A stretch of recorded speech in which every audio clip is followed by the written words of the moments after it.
गोकुळ दूध संघाची निवडणूक झाल्यानंतर अध्यक्षपदासाठी 2 वर्षांची मुदत निश्चित करण्याचा फॉर्म्युला ठरला होता. त्यानुसार अरुण डोंगळे यांनी गोकुळ अध्यक्षपदाचा राजीनामा 15 मेपर्यंत देणं अपेक्षित असताना त्यांनी राजीनामा दिला नव्हता.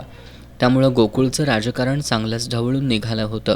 मात्र अनेक नाट्यमय घडामोडींनंतर अरुण डोंगळे यांनी मंगळवारी 20 मे रोजी गोकुळच्या चेअरमन पदाचा राजीनामा गोकुळचे कार्यकारी संचालक योगेश गोडबोले यांच्याकडे दिला होता.